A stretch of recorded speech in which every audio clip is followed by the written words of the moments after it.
Olá, pessoal. Eu sou o professor Érico Pagotto, da disciplina de Gestão Ambiental, e eu vou fazer com vocês agora uma rápida revisão sobre os principais pontos da nossa disciplina. Compartilhando os meus slides.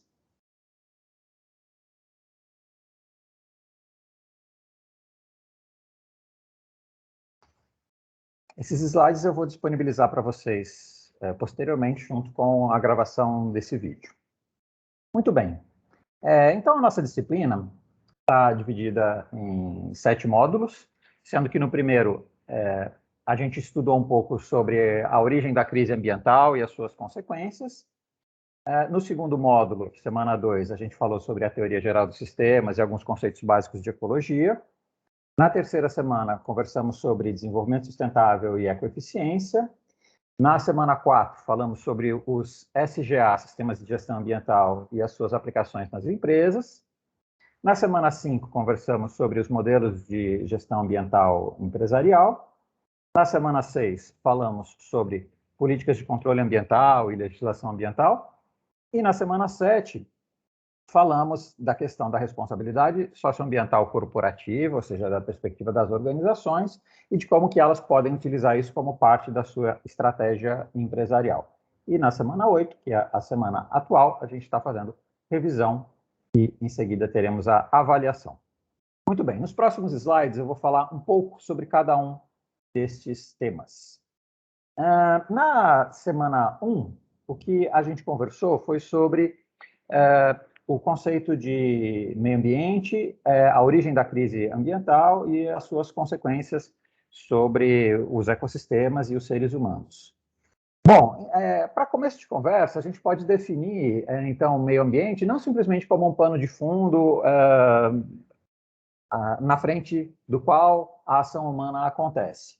Ao contrário disso, o meio ambiente ele pode ser compreendido da perspectiva teórica da teoria dos sistemas como um complexo de relações e processos que unem os seres vivos, que a gente chama de biosfera, os elementos abióticos, solo, água, a atmosfera e os seres humanos. Os seres humanos eles podem estar dentro do conceito de biosfera, a gente só destaca como uma espécie específica por conta dos aspectos culturais relacionados à nossa sociedade.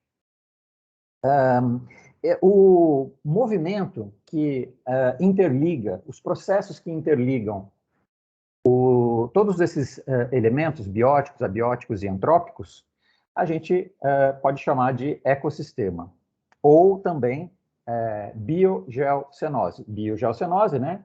A união das palavras bio de biológico, geo de geográfico, e cenos, que da ideia de movimento. Então, biogeocenose é como esses elementos se integram e interagem, que é o conceito de funcionamento de um ecossistema. Pois bem, até o surgimento da vida humana, a natureza seguia o seu curso evolutivo, mas a partir do desenvolvimento das civilizações, a partir do momento que o ser humano passa a se tornar uma criatura sedentária, praticar a agricultura e, posteriormente, a industrialização e depois com o avanço da industrialização, ou seja, a partir da antropização do meio ambiente, os impactos da civilização humana foram agravando a crise ecológica de forma a gente chegar no ponto que nós nos encontramos hoje.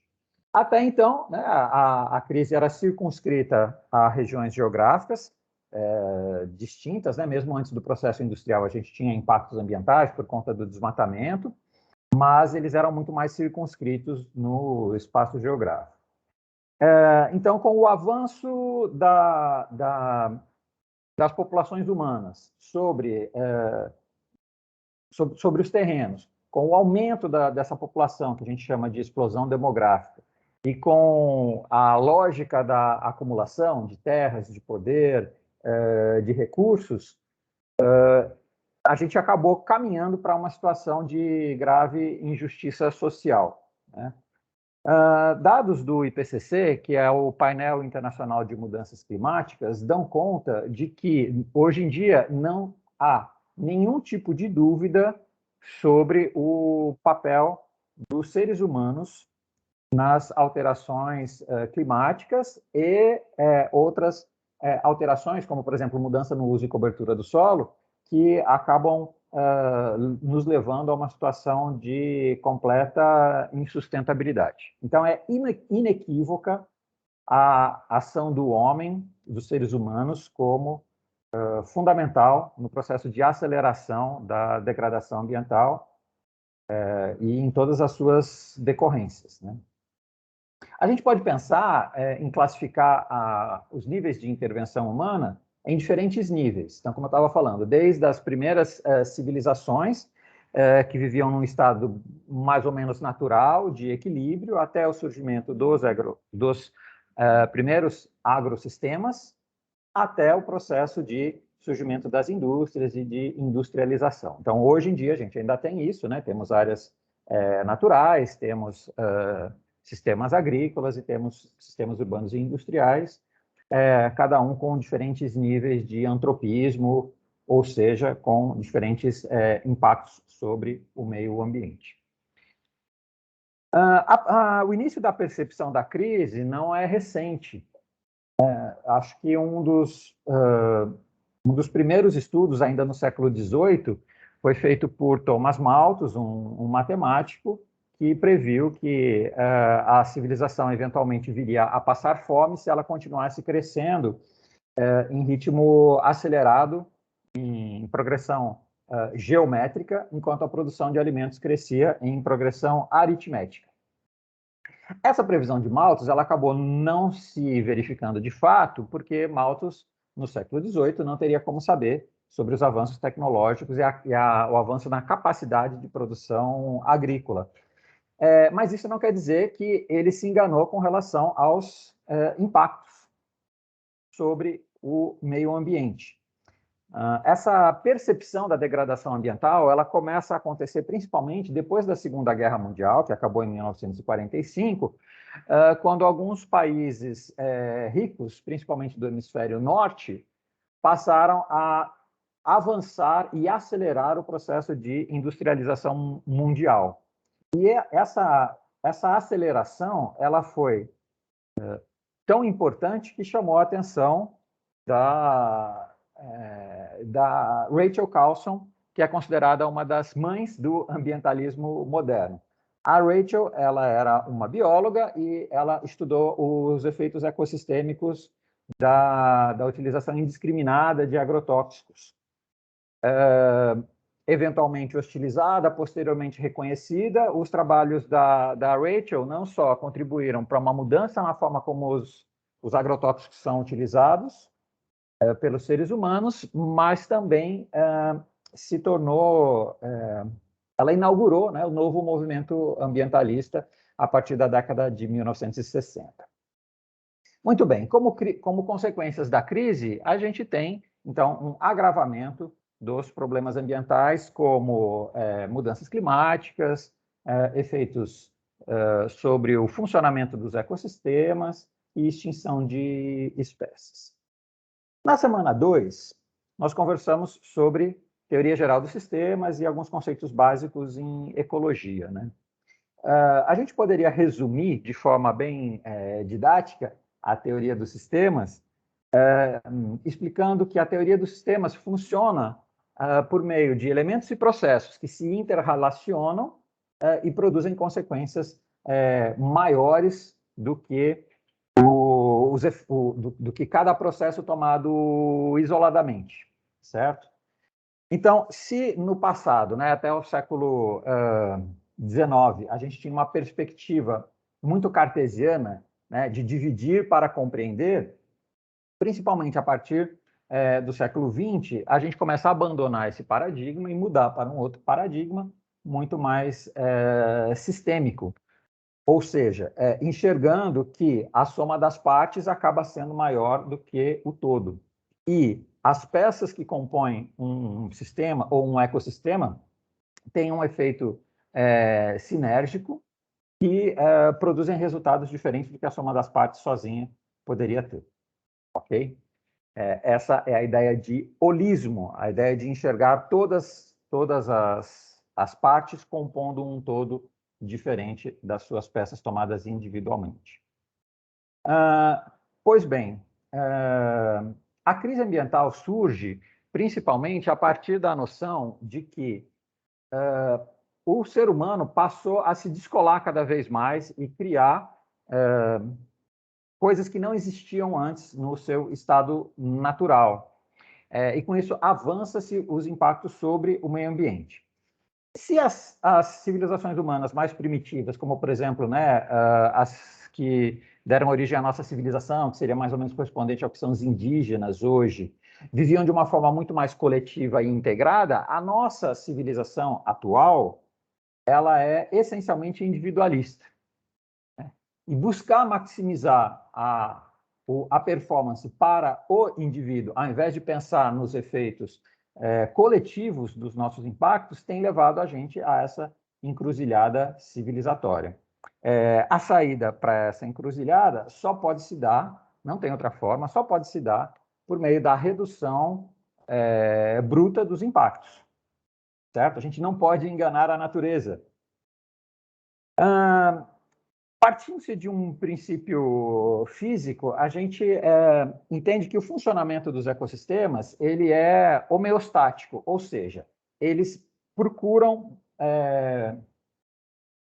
de um ponto de vista físico, né, eles tendem ao equilíbrio. Então, por exemplo, se eu jogo um esgoto em um rio, a tendência é esse esgoto ir se dispersando e ir se diluindo, né, de forma a retornar ao equilíbrio do rio, que a gente chama de autodepuração de um rio. Né? A própria água vai diluindo o esgoto até limpar totalmente a água. Né? O problema é que, na situação em que a gente vive hoje, não dá tempo dessa autodepuração acontecer, e é por isso que os corpos hídricos acontecem. Não dá tempo porque eu tenho uma descarga aqui, uma descarga acolá e uma outra. Então, a gente vai tendo um efeito cumulativo dos impactos ao longo do ecossistema, que afetam toda a cadeia trófica. Né? O que é a cadeia trófica? É a cadeia alimentar, onde a gente tem, né, por exemplo, aqui nesse diagrama, os organismos produtores, né, que são os organismos fotossintetizantes, os consumidores primários, que são os que alimentam desses vegetais fotossintetizantes, os consumidores secundários, terciários e até os predadores de topo, né? Todos eles conectados mutuamente entre si por meio dos organismos decompositores, como os fungos, por exemplo. Ok? Na semana 3, conversamos sobre a questão dos impactos da sustentabilidade e do conceito de ecoeficiência. Pois bem, já começando com uma polêmica, né, o termo consagrado é impacto ambiental. Mas alguns autores questionam essa palavra porque o impacto não seria do ambiente, mas sobre o ambiente. Então, tem uma questão semântica aí. Né? Alguns autores defendem que o melhor termo seria um impacto antropogênico. O que seria isso? Gerado, cuja gênese está no antropo, ou seja, no ser humano. Então, seria um impacto do ser humano sobre o meio ambiente. Mas esse termo não pegou. O que a gente utiliza hoje correntemente é impacto ambiental, entendendo que impacto ambiental é o impacto causado no ambiente pelo ser humano, ok? Então, nesse sentido, né, uma erupção vulcânica não seria um impacto ambiental, seria uma mudança natural que acontece nos ecossistemas, ok? Bom, pensando na cadeia de impactos ambientais relacionada à cadeia de abastecimento, né, uma cadeia de suprimentos, como que é uma cadeia de suprimentos? Então, numa cadeia de suprimentos, a gente tem, né, por exemplo, uma indústria, né, que recebe matérias-primas dos seus fornecedores, que tem uma logística de entrada, que é processado dentro da fábrica, aquela matéria-prima é transformada em um produto, tem uma logística de saída e tem uma entrega, né, aos centros de distribuição, de lá para o consumidor final, e do consumidor final acaba? Não, do consumidor final a gente teria ou o descarte ou a logística reversa, certo? Cada um desses elos da cadeia tem impactos diferentes. certo? Cada um desses elos da cadeia de abastecimento tem impactos diferentes. Então, por exemplo, o agronegócio, lá na produção de matérias-primas, tem os impactos do agronegócio, a transformação dos alimentos em produtos industrializados tem um impacto, os processos, tanto de logística de entrada como de logística de saída, têm os impactos do transporte e também os impactos da distribuição, do consumo e do pós-consumo. Okay? Então, a gente pode pensar que existem impactos ambientais diferentes em cada um dos elos da cadeia. E por que é importante a gente enxergar essa sucessão de impactos?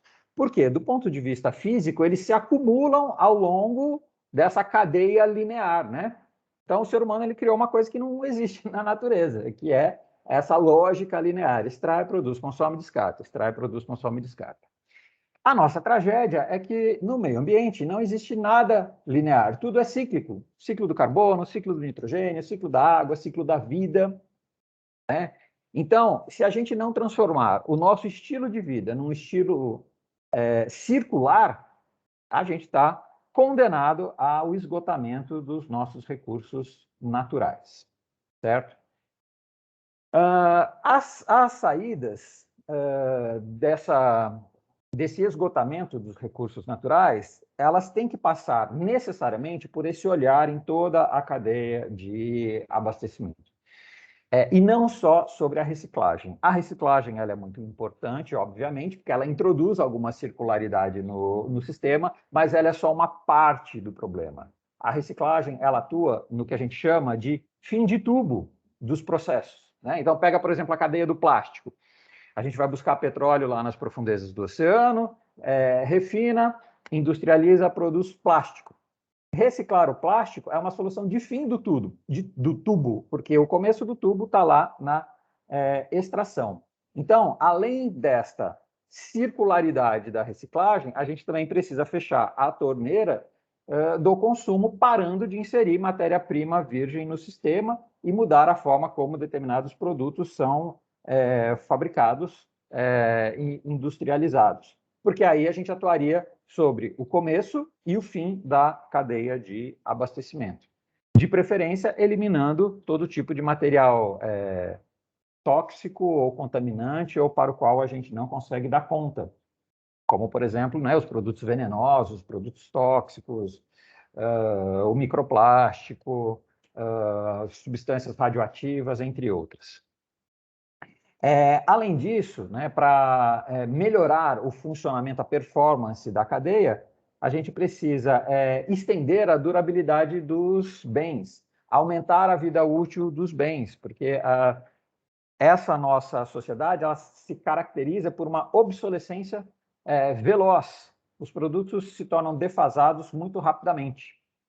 E esse é um dos grandes gargalos do nosso do ponto de vista ecossistêmico do funcionamento dos nossos sistemas de produção, né? Uma outra alternativa para isso seria atuar transformando produtos em serviços. Então, por exemplo, a gente não precisa de furadeiras, a gente precisa dos furos, né? Não precisa, por exemplo, em um prédio com 100 apartamentos, não precisa ter uma furadeira em cada apartamento. A gente poderia ter um uso coletivo de produtos que são partilhados por mais pessoas. E aí, dessa forma, a gente transforma um produto, furadeira, em um serviço, aluguel da furadeira, por exemplo, né? Ou empréstimo da furadeira e assim por diante.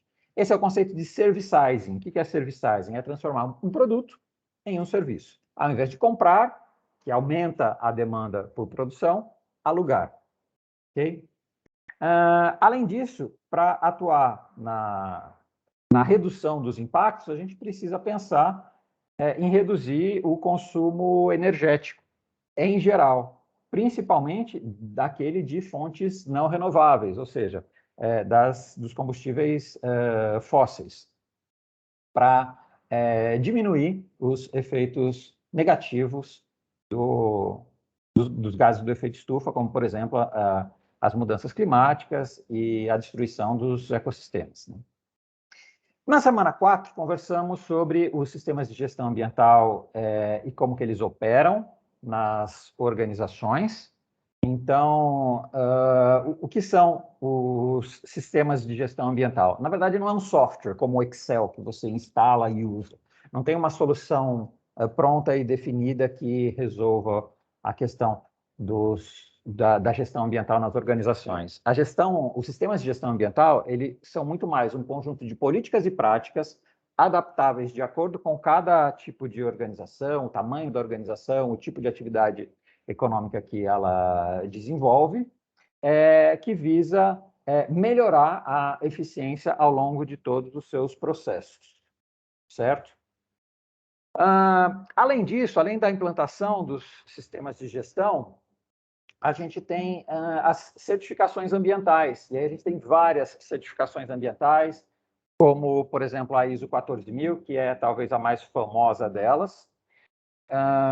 E, além disso, a gente tem várias outras. Tem, por exemplo, para o mercado da construção civil, para o setor agrícola, enfim, para todos os setores econômicos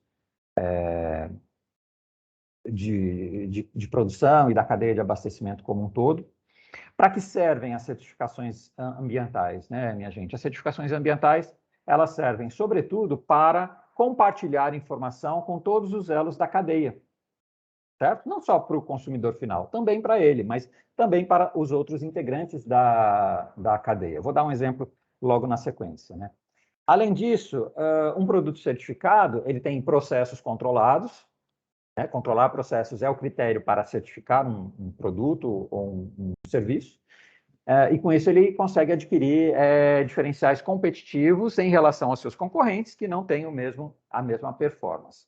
Ele implica em redução dos custos, porque ao melhorar a performance, por exemplo, economizar água, economizar energia, você tem um maior controle de insumos, né? Você acaba conseguindo fazer mais com menos.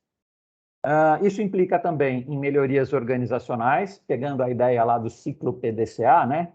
É o ciclo PDCA. Plan, Do, Check e Act. Planejar, executar, conferir e aperfeiçoar.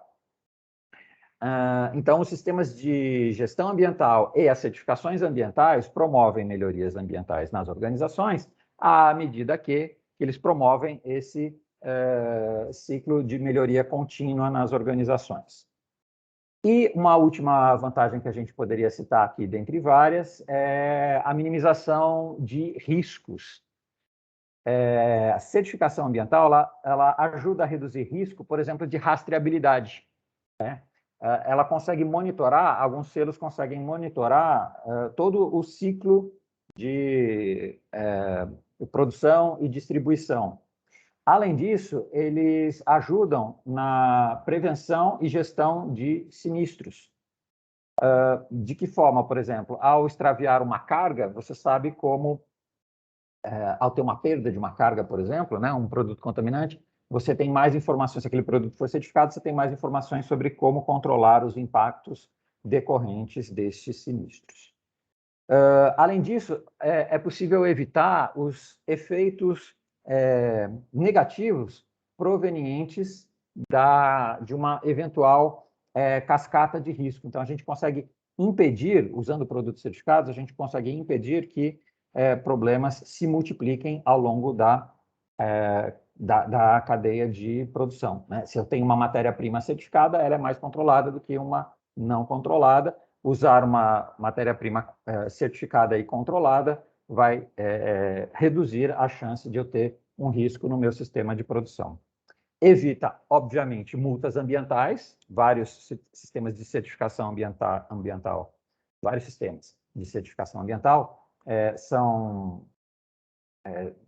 visam o cumprimento de normas e padrões de mercado ou estabelecidos em leis e normas por organismos de fiscalização ambiental, além de poder conferir algumas vantagens adicionais para o marketing das empresas. Vejam, por exemplo, os selos orgânicos, né? Os produtos orgânicos estão sendo cada vez mais demandados e eles acabam se tornando até mais caros por causa disso, não necessariamente por causa do seu custo, né? Mas, sobretudo, por conta da percepção do consumidor de que aquele produto orgânico é melhor.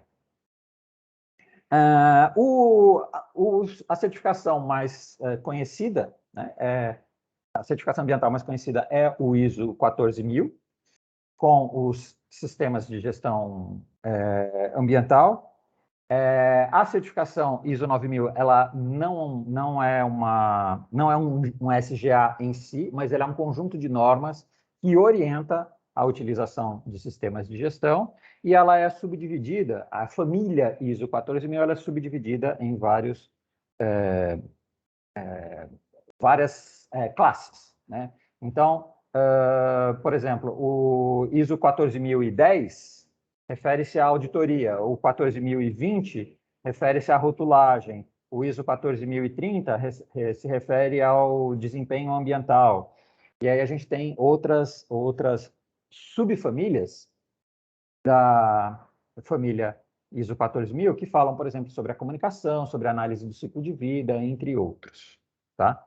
E, por sua vez, se dividem, né? Então, por exemplo, na categoria 14010, das auditorias, a gente tem as normas, por exemplo, 14011, 14012, que detalham como deve ser feita a auditoria, certo? Aqui, só para dar um exemplo para vocês, né? Essa é uma figura de um tipo de rotulagem ambiental, né? De um tipo de comunicação que serve para informar a cadeia de abastecimento sobre que tipo de plástico é aquele. Se é um plástico do tipo PET, se é um plástico do tipo PVC, qual é o tipo de plástico que é aquele. E isso é interessante não só para o consumidor final, mas, sobretudo, por exemplo, para o processo de reciclagem, para permitir uma separação mais fácil por diferentes tipos de plástico. Porque na reciclagem você não pode, por exemplo, misturar PET com PVC. Na semana 5, conversamos sobre modelos de gestão ambiental empresarial, né? Basicamente, a gente tem 3 tipos de abordagem. Uma que é a mais reativa, que a gente chama de controle da poluição, quando a empresa toma medidas isoladas, tendo em vista, sobretudo, não infringir a legislação ambiental. Aí a gente tem, por exemplo, atividades de remediação, como, por exemplo, a limpeza depois de um acidente, como, por exemplo, as tecnologias de fim de tubo, que eu estava comentando com vocês, como, por exemplo, os filtros, no caso da poluição atmosférica, ou as estações de tratamento de esgoto, no caso dos resíduos, dos efluentes líquidos. Depois a gente tem um segundo tipo de abordagem, né, que é a mais preventiva, que visa a redução de custo e o aumento da produtividade.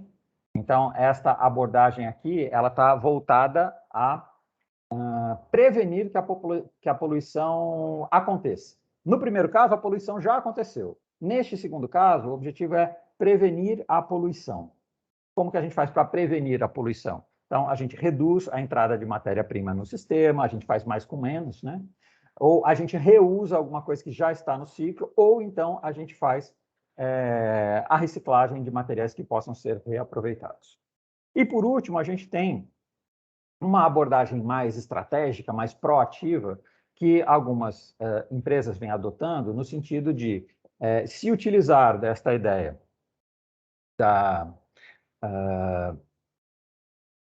de adotar práticas mais sustentáveis, no sentido tanto de melhorar a sua competitividade, como de adquirir novas vantagens competitivas.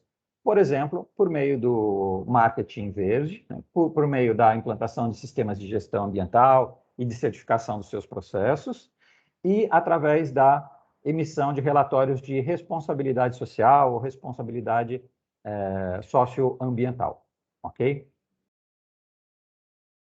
Bom, em linhas gerais, a implantação de um sistema de gestão ambiental pode ser descrita por meio desse fluxo que eu coloquei aqui para vocês, né? Então, o primeiro passo é, por meio da alta direção da empresa, identificar leis e normas aplicáveis, mapear os processos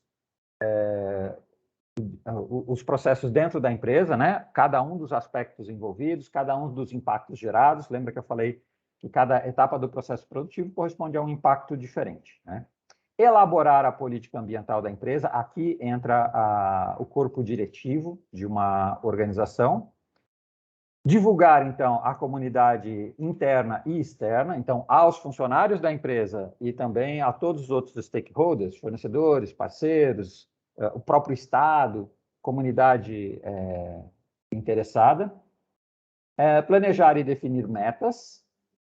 Implementar o sistema, dizer exatamente como o sistema vai ser, não só dizer, né, mas implementar de fato, executar, implantar as melhorias necessárias e documentar o sistema, ok? Esse sistema, é claro, ele vai se retroalimentando. Poderia ter colocado uma setinha aqui, né? Porque cada vez que surge uma legislação nova ou uma nova diretiva, a empresa deve incorporar aquilo lá e segue o fluxo conforme o ciclo PDCA. Na semana 6, conversamos sobre políticas de controle ambiental e legislação ambiental. Então, um conceito muito importante dentro da legislação ambiental é o conceito de licenciamento ambiental. O que é o licenciamento ambiental? É a autorização por parte do governo para que uma empresa opere, né? O licenciamento ambiental ele é necessário para atividades econômicas que causem um impacto significativo. No Brasil, ele é feito em 3 etapas e por isso ele é chamado de licenciamento trifásico. A gente tem uma licença prévia, uma licença de instalação e uma de operação. A licença prévia é quando você vai fazer estudos para a implantação do seu negócio. Vamos supor um negócio da área de mineração. Então, você vai fazer os primeiros ensaios, vai coletar amostras de solo e das rochas do subsolo para avaliar o potencial econômico daquela jazida. Então, você precisa de uma primeira licença, uma licença prévia, para fazer essa primeira etapa, né? Depois, se aquela jazida se mostrar promissora, então você vai instalar a sua mineração, você precisa de uma nova licença, a licença de instalação da mina. E depois da mina construída, você precisa de uma licença de operação da mina, que é uma terceira licença. As licenças são diferentes porque os impactos são diferentes. Uma coisa é eu coletar uma amostra de solo, né? Outra coisa é eu construir um barracão, um armazém lá para processamento do minério. E outra coisa é eu escavar o terreno, lidar com a água de chuva que escorre, eventualmente contaminada, etc. Né? Então, como são processos diferentes, são licenças diferentes. Dentro desse conceito de legislação ambiental também, uma outra peça-chave são os estudos de impacto ambiental e o relatório de impacto sobre o meio ambiente. São estudos prévios à instalação da obra. Então, no caso de uma mineração, eu tenho que fazer um estudo prévio, demonstrando para o poder público que vai fazer o licenciamento daquela obra, quais serão os impactos do meu projeto e de que forma eu vou lidar com eles, quais são as medidas mitigadoras ou compensatórias que eu vou utilizar para reduzir os seus impactos negativos e maximizar os impactos positivos da obra. Então, é uma responsabilidade do empreendedor, de quem quer instalar aquele empreendimento, aquela indústria, aquela mineração, enfim, aquele projeto, é avaliado pelo poder público e deve passar pelo processo de participação social. Ou seja, deve ser apresentado à população, porque a população vai receber os impactos ambientais da instalação daquela obra. Então, a gente tem um documento técnico, que é o EIA, que é o documento que é levado para avaliação do órgão responsável pelo licenciamento, e a gente tem um segundo produto que é elaborado junto com o EIA, mas ele é apresentado numa outra circunstância, que é o relatório de impacto sobre o meio ambiente, ou RIMA.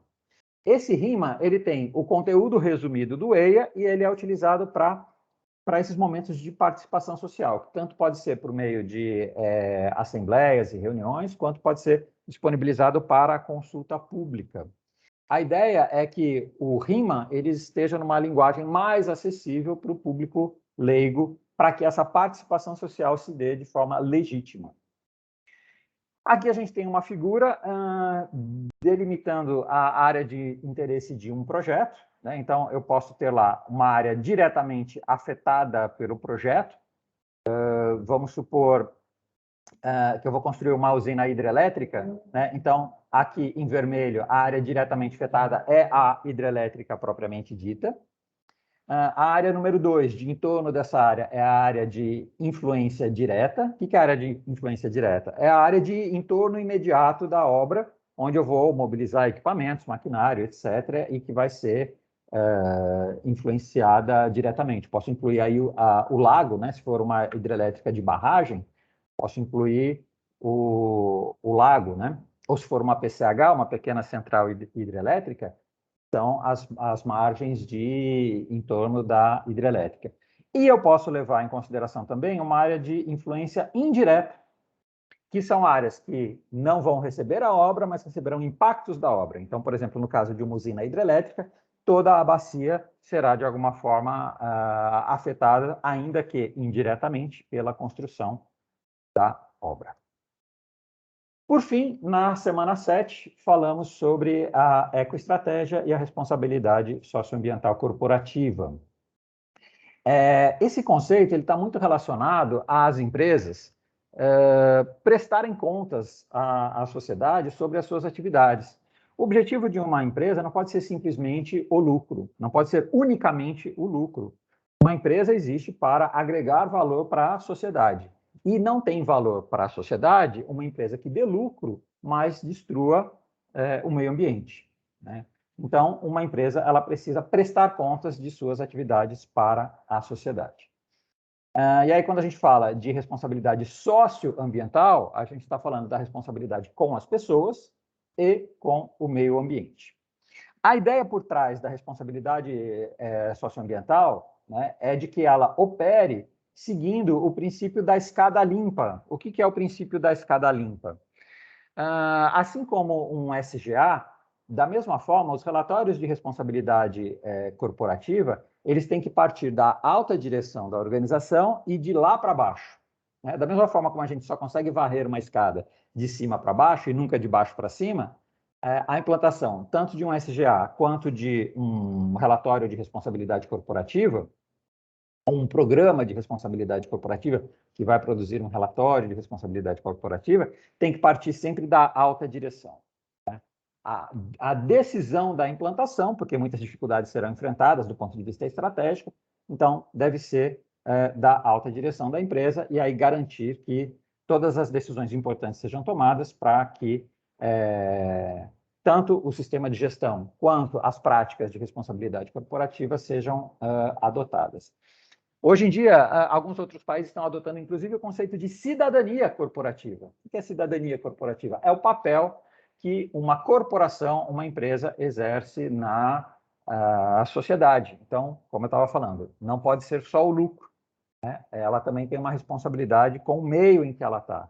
Então, ela, nesse contexto, ela pode estar preocupada, por exemplo, com ajudar o desenvolvimento de uma determinada comunidade, né? Praticando atividades de filantropia, atuando de forma política estratégica na construção de melhores práticas na região e no setor industrial em que ela atua.